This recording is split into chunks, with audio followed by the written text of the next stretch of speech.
Este programa tem apoio cultural da CNM, Confederação Nacional dos Metalúrgicos.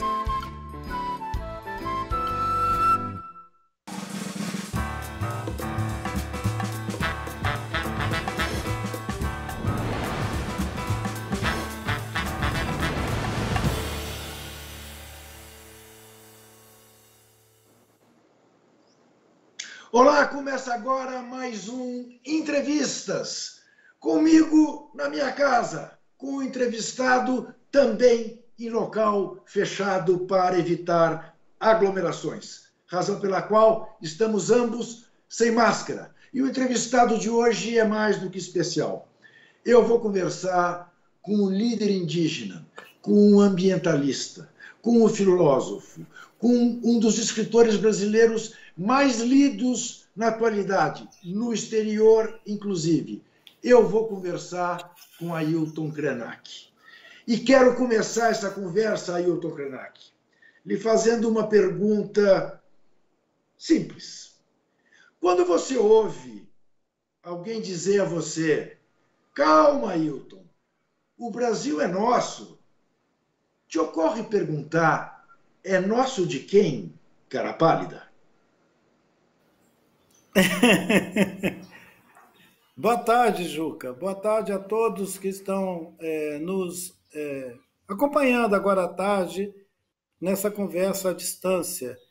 E eu fico contente da gente poder começar nos perguntando sobre isso, né?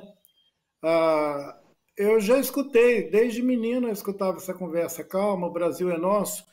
E isso, inclusive, foi uma campanha nos anos 60, 70, tinha uma espécie assim de narrativa de que o nosso como se fosse uma dádiva divina. A gente não precisava fazer nada, ele era nosso.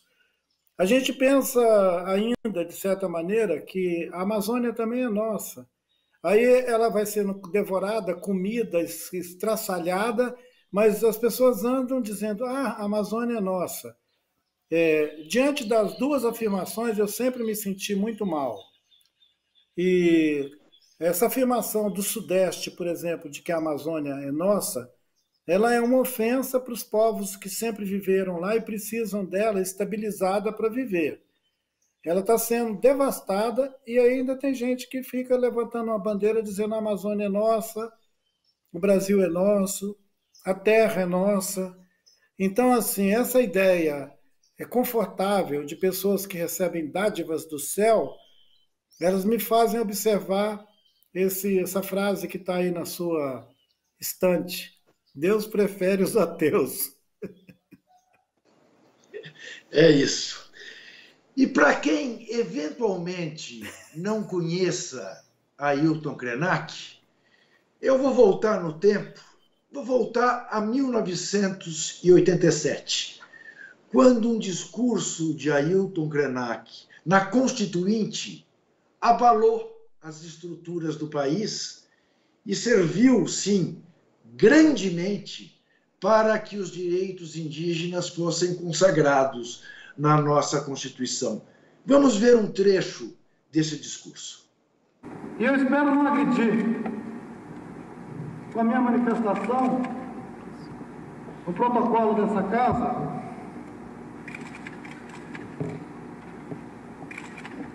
Mas eu acredito que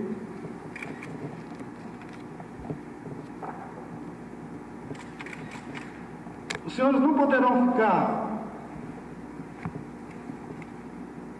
omissos, os senhores não terão como ficar alheios a mais essa agressão movida pelo poder econômico, pela ganância, pela ignorância do que significa ser um povo indígena. O povo indígena tem um jeito de pensar, tem um jeito de viver,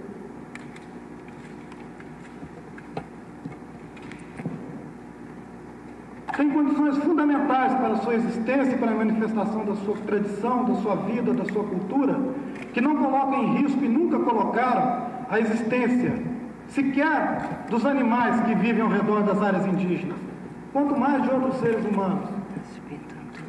Eu creio que nenhum dos senhores poderia nunca apontar atos, atitude da gente indígena do Brasil que colocou em risco, seja a vida, seja o patrimônio de qualquer pessoa, de qualquer grupo humano nesse país. E hoje nós somos o alvo de uma agressão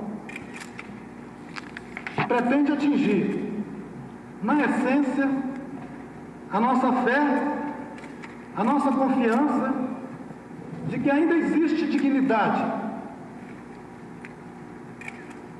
de que ainda é possível construir uma sociedade que sabe respeitar os mais fracos, que sabe respeitar aqueles que não têm o dinheiro para manter uma campanha incessante de difamação, que saiba respeitar um povo que sempre viveu a revelia de todas as riquezas, um povo que habita casas cobertas de palha, que dorme em esteiras no chão, não deve ser identificado de jeito nenhum como um povo que é o inimigo dos interesses do Brasil, inimigo como os interesses da nação e que coloca em risco qualquer desenvolvimento. O povo indígena tem regado com sangue cada hectare dos 8 milhões de quilômetros quadrados do Brasil. Os senhores são testemunhas disso. O que mudou de lá para cá, Ailton? Muita coisa. E além das bolsas nos olhos,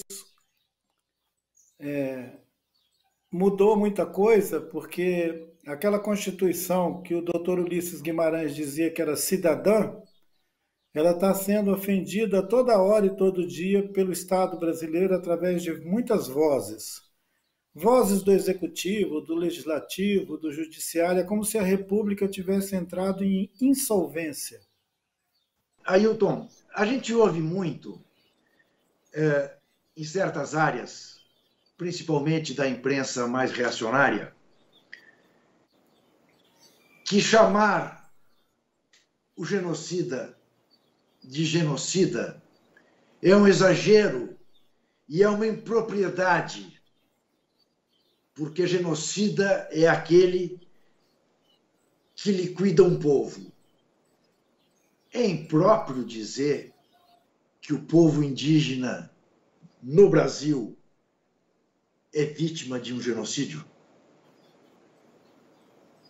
Bem, foi lançado ano passado, durante a pandemia, um livro que é um trabalho muito interessante, que ele inventaria todos os ataques que foram feitos contra povos nas Américas, na América Latina, né, nessa ameríndia, e a autora, a Moema Weiser, ou Weiser, ela, nesse livro, ela chama o livro de Genocídio Americano, onde o Brasil contribuiu grandemente na sua colônia e depois, até recentemente, numa prática constante de etnocídio, que é o impedimento das expressões da vida de um povo, onde você anula aquele povo. É um etnocídio, no caso dos povos indígenas.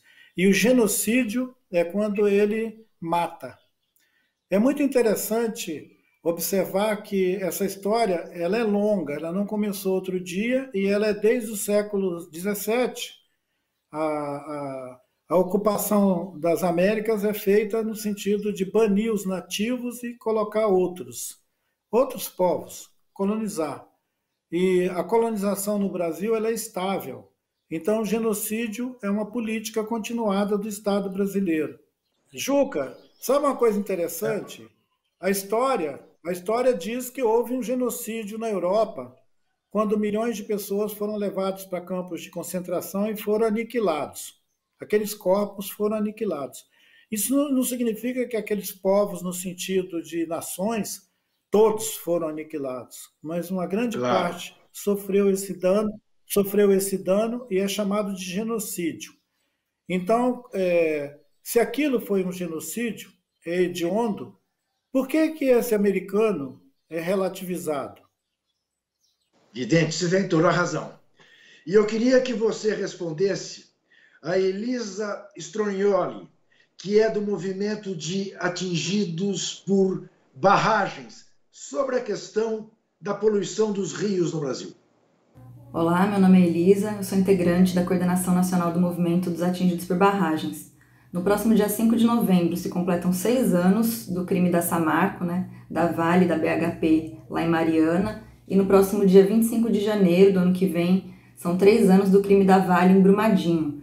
Até hoje os atingidos e as atingidas por esses crimes estão lutando para ter algum direito reconhecido, e o que nos deixa mais indignada é ver que quem coordena todo o processo de reparação, quem coordena todo o tratamento com os atingidos é a própria empresa criminosa. Então, quem comete o crime é que depois vai coordenar e vai tratar dos direitos das vítimas, numa total inversão de valores. E, além disso, quando a gente olha para os lucros que a Vale tem tido nos últimos anos, a gente vê que, infelizmente, o crime compensa para essa empresa e que ela vem conseguindo transformar o sofrimento de milhares de famílias em lucro, Eu gostaria de perguntar para o Ailton Krenak, que é um profundo conhecedor dessa situação, primeiro, por que a sociedade naturaliza um absurdo como esse? E segundo, o que é que a gente pode fazer para transformar essa realidade? Obrigado de você lembrar desse evento que vai completar 6 anos e que deixou em coma o Rio Doce, que os Krenak chamam de Uatu. Cantam para ele, conversam com ele, ô Atu Mianeré, ô Atu Mianeré, dizendo que ele tem águas boas, que ele dá comida para a gente. Esse rio está em coma. Ninguém paga isso. Isso não tem como retribuir, não tem como compensar isso. Mas a ideia estabilizada na nossa sociedade é que o espetáculo não pode parar. E o espetáculo é o mercado, é a mercadoria, é o capitalismo. E nós estamos sentindo na pele essa erosão. Quando a gente não tem um rio que passava 500 metros do seu quintal vivo, é porque já está chegando pertinho do seu corpo também ser aniquilado. Nós estamos sendo abastecidos com caminhão-pipa, que traz água aqui na reserva indígena. Eu sei que quando alguém pensa, aquela comunidade vive lá na aldeia deles. Aí as pessoas devem pensar, nossa, que coisa mais bacana, eles vivem na aldeia deles, eles devem ter uma floresta, devem ter rios, pássaros, deve ter uma vida assim, na natureza. Acontece que nós estamos numa natureza totalmente calcinada por essa violência do garimpo, da mineração, essa predação, a pecuária ao nosso redor, toda essa erosão da qualidade da vida, ela está afetando exatamente essas centenas de famílias que ficaram aqui isoladas por um rio contaminado. Até hoje nós não podemos usar a água do rio. É claro que tem gente que vai insistir que o rio pode ser aproveitado, pode ser utilizado. Eles estão cogitando, inclusive, de fazer mais uma barragem no corpo desse rio em coma. Seria mais ou menos como você visitar alguém numa UTI e falar, que tal a gente cortar o braço dele para ver se ele melhora?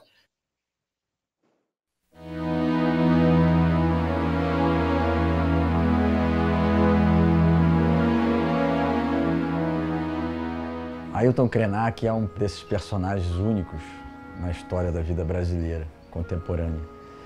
Ele é um índio, Krenak de origem, mas que viveu fora da aldeia e que hoje ele é um porta-voz das causas indígenas, dos direitos indígenas, não só os direitos políticos, mas os direitos culturais e da cultura indígena, de diversos povos, não apenas dos Krenak.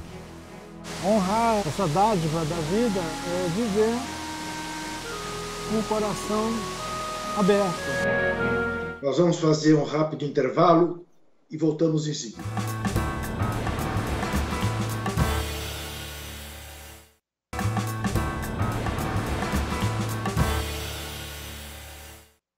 Eu converso com o líder indígena, com o filósofo, com o ambientalista, com o escritor Ailton Krenak. Ailton, uma coisa que sempre me incomodou, e eu fui colega de faculdade de Beto Ricardo, do ISA, e sempre foi uma batalha convencer até setores progressistas da urgência e da importância da causa indígena. Eu me lembro de um amigo comunista que dizia que na questão indígena ele estava com o general Custer, aquele da 7ª Cavalaria que dizimava os indígenas norte-americanos. Sempre em nome do progresso, em nome da produtividade. Eu te pergunto, pelo menos entre os setores progressistas, depois de verem manifestações como nós vimos agora, recentemente, mais de 6.000 indígenas em Brasília, lutando pela questão da demarcação, pelo menos entre os progressistas, essa é uma questão bem resolvida? Principalmente entre os progressistas, não tem como ser bem resolvida, porque o lema da nossa bandeira é ordem e progresso. Os progressistas, eles querem comer a terra, eles acham que a terra é uma plataforma extrativista que, independente do regime que tiver no governo, ele tem a obrigação de promover o tal do desenvolvimento. Lá naquela minha manifestação que vocês trouxeram, quando eu pintei o rosto de preto, eu estava dizendo que nós não ameaçamos o desenvolvimento de nada. No entanto, nós continuamos sendo perseguidos como se a gente fosse um estorvo.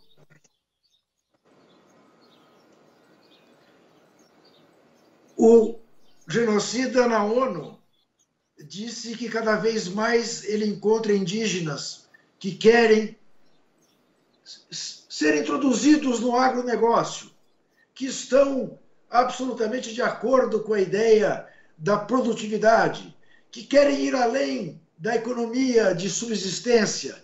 Como responder a mais esta mentira? Provavelmente ele só anda onde tem esse tipo de gente. É possível, é bem provável. Deve ser nas reuniões que ele faz com o Magre, com o Blairo Maggi, com esses camaradas que promovem o agronegócio. Sempre pode aparecer um convidado indígena lá para dizer que concorda com eles. Isso é possível. A gente não pode imaginar que todas as pessoas indígenas estão fiéis à sua herança cultural e querem respeitar a sua ancestralidade, os valores próprios da sua cultura. Muitos ficam fascinados com essa gente acenando com tratores, aviões e grana fácil. Aliás, esse pessoal que está no governo, eles gostam de uma grana fácil. O Ailton, deixa eu retomar uma questão, porque a nossa diretora, Isa Chedi, me chama a atenção para eventualmente dirimir algum mal-entendido. Quando eu me referi aos progressistas, eu quis me referir à esquerda brasileira, e não, evidentemente, aos positivistas que seguem cegamente, não é, a ordem e progresso de Augusto Conte que está na nossa bandeira. Eu pergunto, volto a perguntar, a esquerda brasileira tomou para si a bandeira da defesa dos direitos indígenas? Bom, se a gente considerar que nos últimos 20 anos, dentro do planejamento e da política interna do Brasil, foram feitos avanços com relação ao reconhecimento dos direitos dos povos indígenas e até promovido algumas políticas que a gente poderia chamar de inclusão para os povos indígenas, nós vamos achar que sim, que tem uma certa melhora. Mas, no geral, a ideia é de que os territórios indígenas se constituem em uma espécie de reserva de mercado, tanto para o pessoal que pensa a governança do ponto de vista da direita quanto da esquerda. É bom a gente não se esquecer que Belo Monte foi construído em cima dos territórios indígenas e os indígenas foram duramente atacados por uma experiência de governo que não era propriamente de direita. Qual é o impacto deste projeto de lei 490? Queria que você explicasse que projeto de lei é esse e qual é a força da bancada ruralista para tentar aprová-lo. Esse projeto de lei, ele integra uma série. Outro dia, alguém mostrou a lista de projetos de lei que estão embaralhadas e que, de acordo com a composição das bancadas do Congresso, uma ou outra carta do baralho é lançada a público.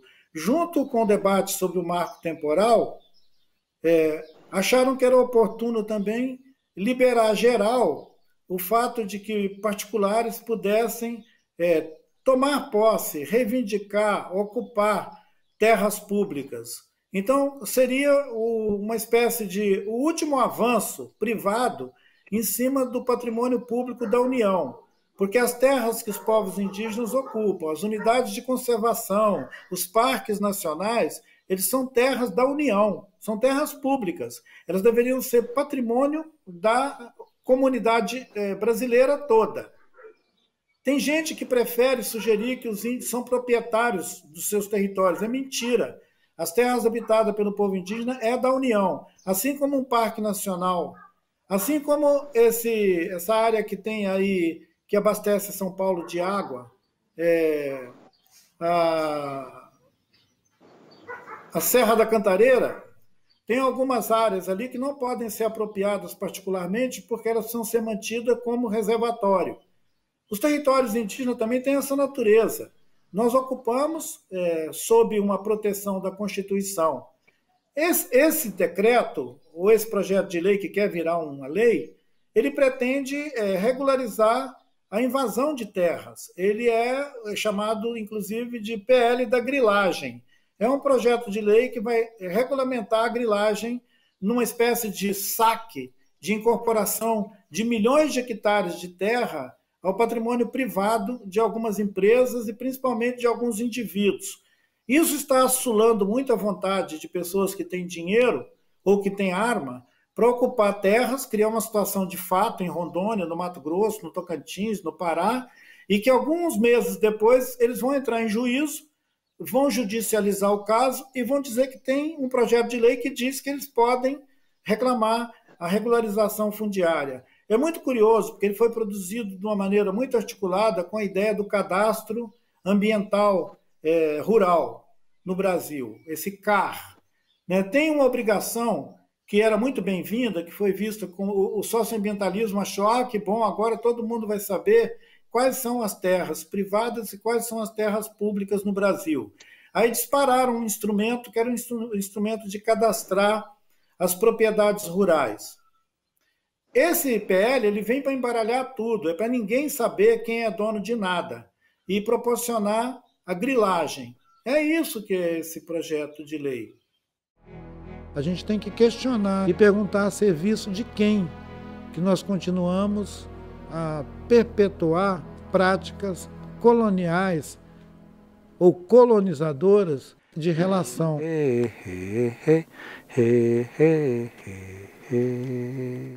Ô Ailton, em que medida os territórios indígenas são até mais preservacionistas do meio ambiente do que os próprios parques nacionais? Bom, numa medida já apreciada pelo Programa das Nações Unidas para o Meio Ambiente e outras agências que avaliam a erosão das florestas, da biodiversidade, que consideram que as terras indígenas chegam a fazer um serviço ambiental melhor do que o das unidades de conservação, onde você precisa manter guarda-parque, precisa manter uma equipe com servidores do IBAMA, do Ministério do Meio Ambiente, da Prefeitura, do Estado. As comunidades indígenas fazem um serviço voluntário de conservar a biodiversidade nos seus territórios. Isso é em escala, é reconhecido, tem a medida que proporciona quanto esse serviço ambiental é mais eficaz, é mais eficiente do que a vigilância do IBAMA, do governo, né? Eu queria agora que você respondesse a Marilu Cabanha, jornalista do jornal Brasil Atual. Olá, Juca, é um prazer enorme estar aqui no seu programa novamente. Prazer também falar com Ailton Krenak. Ailton, eu ainda estou no impacto, né, da sua entrevista ao Jornal Brasil Atual. Continuo aqui com muita alegria no meu coração, apesar do tema, né, que a gente conversou sobre o campo de concentração a que estavam submetidos os indígenas Krenak durante a ditadura militar, mas também estou seguindo o seu conselho de respirar fundo e soltar até a pandemia passar e não voltar ao novo normal, aquele novo normal entre aspas, né? Tô decidida a não fazer isso, graças também a você, viu, Ailton? Mas vamos lá, vamos à pergunta aqui. A gente sabe que houve uma intensa mobilização indígena até Brasília, junto ao Supremo Tribunal Federal, na votação do caso do povo Xoklenger de Santa Catarina e do marco temporal, a Marcha Nacional de Mulheres também indígenas, que foi maravilhosa. Então, milhares e milhares de indígenas em Brasília para fazer essa pressão junto aos ministros do STF. Agora, também foi histórica a participação da advocacia indígena. Tivemos aí 4 indígenas fazendo a sustentação oral, como a Miticuri, contra o marco temporal. Vou até citar o nome deles aqui: a Samara Pataxó, Eloy Terena, Ivo Macuxi e também a Cristiane Soares Baré. A participação desses 4 indígenas que estudaram direito, se formaram e tiveram a oportunidade de participar aí dessa sustentação oral no STF, para você é motivo de orgulho? Qual que é a simbologia dos indígenas estarem no Supremo Tribunal Federal fazendo essa sustentação oral contra o marco temporal? Para você é motivo de orgulho? Queria que você falasse um pouco sobre isso, Ailton, e Ereré, beijo. Ereré.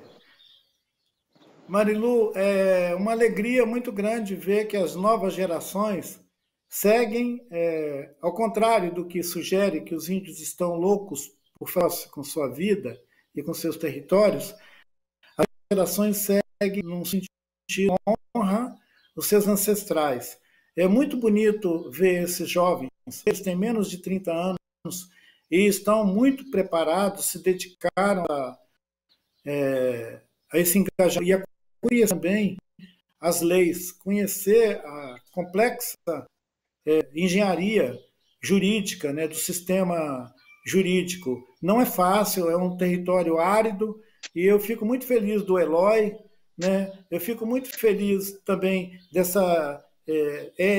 vocês têm 2 advogados, 2 advogadas, o que mostra que para os nossos povos a importância de equiparar a presença de gênero é tão relevante que denuncia a diferença entre nós e os advogados, digamos assim, das empresas, que é um monte de homem com suas maletas de 10 quilos cada um, com seus sapatões, que eles parecem verdadeiros gladiadores quando entram em cena.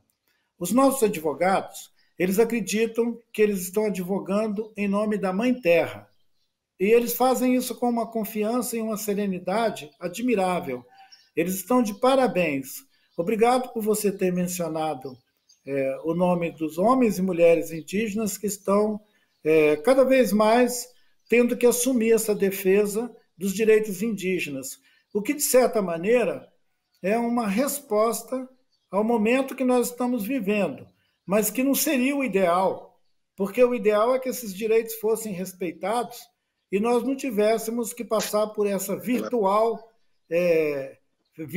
integração. Porque na década de 80, quando eu debati na Constituinte, a gente estava exatamente confrontando a ideia de que nós tínhamos que nos integrar, que a gente tinha que ser incorporado à dinâmica da cultura brasileira. Se os nossos jovens têm que virar advogados, defensores públicos, é porque a luta está tão apertada que eles não podem viver a sua própria cultura, a sua própria realidade. Eles estão tendo que sobrepor ao seu cotidiano a formação na universidade, a especialização e uma constante atualização sobre o que são as leis feitas para tomar os nossos territórios. Antes do próximo intervalo, o ignorante aqui ficou com inveja. O que significa erré? Erré. É uma saudação na língua, Krenak, Juca, e ela quer dizer bom dia, ela quer dizer tudo bem. Erré. É uma saudação. Vamos fazer um intervalo e já voltamos.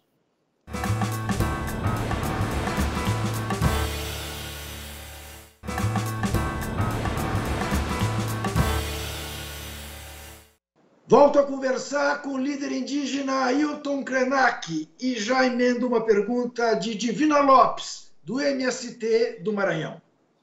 Olá, eu sou Divina Lopes, sou militante do Movimento Sem Terra, da região amazônica, falo aqui desde o estado do Maranhão. É uma alegria imensa poder dialogar com o companheiro Ailton Krenak.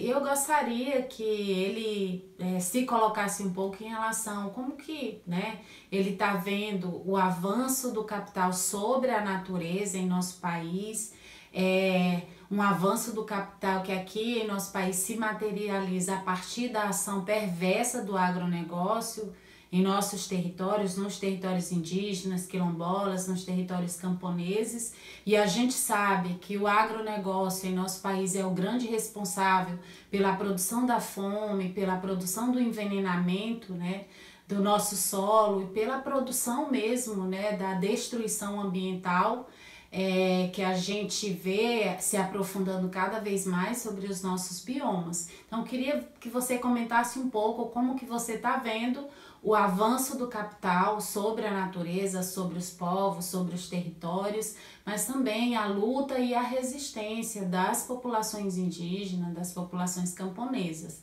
E também que você comentasse um pouco, né, sobre a emergência da luta das mulheres indígenas em defesa da terra, dos territórios, né, em defesa da produção e reprodução da vida nos territórios dos povos originários.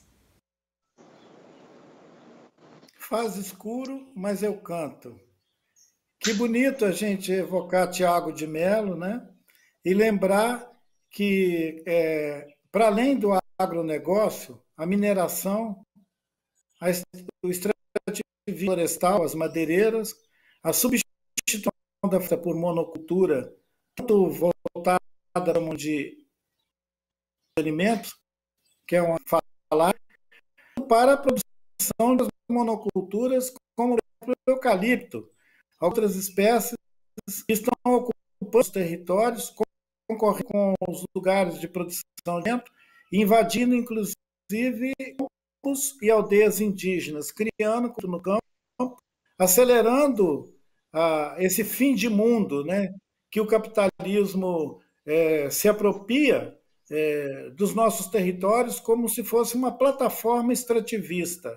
Comunidades quilombolas e as comunidades indígenas, as outras tradicionais, os ribeirinhos, aqueles que vivem da coleta, do extrativismo tal, eles estão o tempo inteiro ameaçados e algumas das suas lideranças sendo mortas pelo conflito direto com a ocupação dos nossos territórios por pessoas que são jogadas sobre a nossa cotidiano. Os garimpeiros agora estão matando os Yanomami dentro do seu próprio território. Isso já é um fato reconhecido internacionalmente. O Brasil tem sido, inclusive, responsabilizado em fóruns internacionais por praticar essa violência contra as nossas comunidades. Você lembrou muito bem a presença das mulheres indígenas e o protagonismo que as mulheres indígenas têm assumido nessa luta. Talvez seja exatamente porque a circunstância é tanto que as nossas irmãs, as nossas mães, as nossas filhas estão tendo que assumir também essa frente de luta, que historicamente foi assumida pelos homens, né? E a gente podia, ao mesmo tempo, celebrar as mulheres nesse momento de enfrentamento, mas também lamentar o fato de a gente ser uma sociedade tão bruta que ela está obrigando as mulheres a sair do seu convívio para enfrentar a truculência policial em Brasília, né, para enfrentar a ameaça.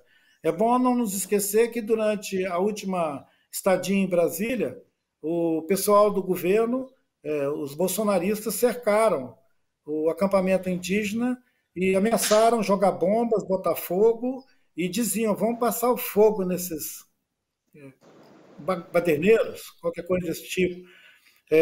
Então, nós estamos mesmo diante de uma situação de alto risco para essas famílias. A gente não pode minimizar isso.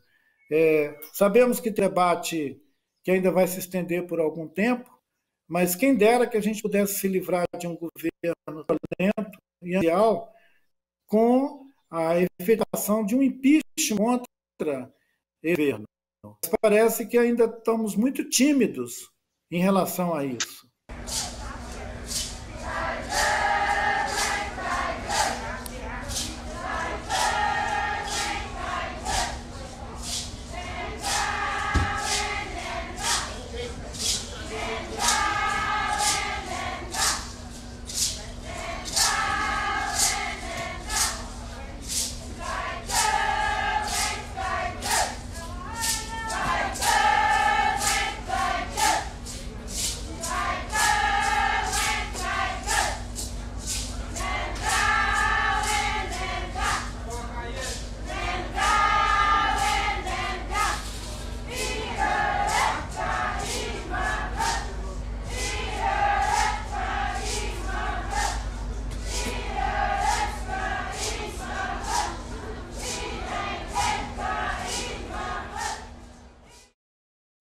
Ailton, ainda temos tribos não compactadas no Brasil?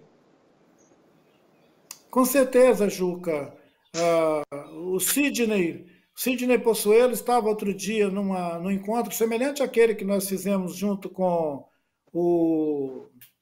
lá no sarau do Nassif, no sarau do Nassif, em que a gente conversou alternado, vários de nós, e esse sertanista, Sidney Possuelo, ele disse que tem mais de 30 pequenos coletivos humanos, chamados tribos, circulando em regiões de floresta na Amazônia, principalmente na fronteira com a Bolívia, Peru, Colômbia, mas também no Pará, onde eles estão sendo invadidos e ameaçados por garimpeiros e madeireiros. Quer dizer, eles não estão mais tão isolados. Eles estão isolados do convívio com a gente, mas eles estão arriscados e ameaçados pela invasão de madeireiros, porque eles estão nos lugares onde as madeireiras querem entrar. E assim como os Yanomami, que estão num lugar de floresta onde os garimpeiros querem entrar. Antes, o Estado brasileiro fazia esse monitoramento e, eventualmente, criava alguma proteção em torno desses movimentos, essas tribos faziam nos territórios de origem. Quem fato é o garimpeiro e a madeireira. Piorou muito. Como última pergunta, para cumprir exatamente o que nós combinamos, Ailton, o que o modelo coletivo de gestão social indígena nos ensina? Em primeiro lugar, que a terra não é propriedade e que o seu modo de estar coletivo, compartilhado, ele resulta em produção de vida, melhora a vida de todos ali dentro daquela comunidade e se constitui num exemplo importante para todos os brasileiros de que viver em comunidade pode ser uma boa maneira da gente melhorar as condições de vida do povo como um todo e da terra como lugar de vida para nós todos também.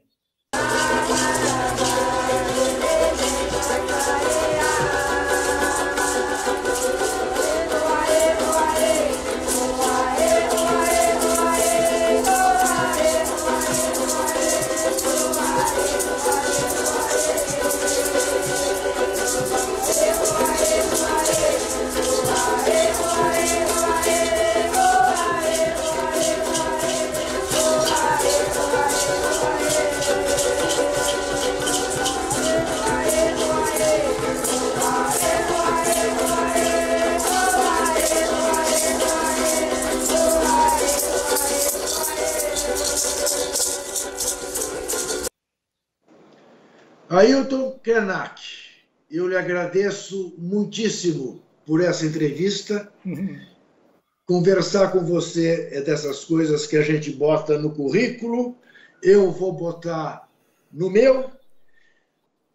A quem nos vê, agradeço a audiência. Lembro que quinta-feira que vem estaremos de volta, 9h30 da noite, no canal 44.1 da TVE São Paulo, e na TVT São Paulo e na TVE de Salvador, na Bahia, também às 9h30, às terças-feiras. E lembro também, e não poderia haver exemplo melhor, vivo, do que Ailton Krenak, que desesperar jamais.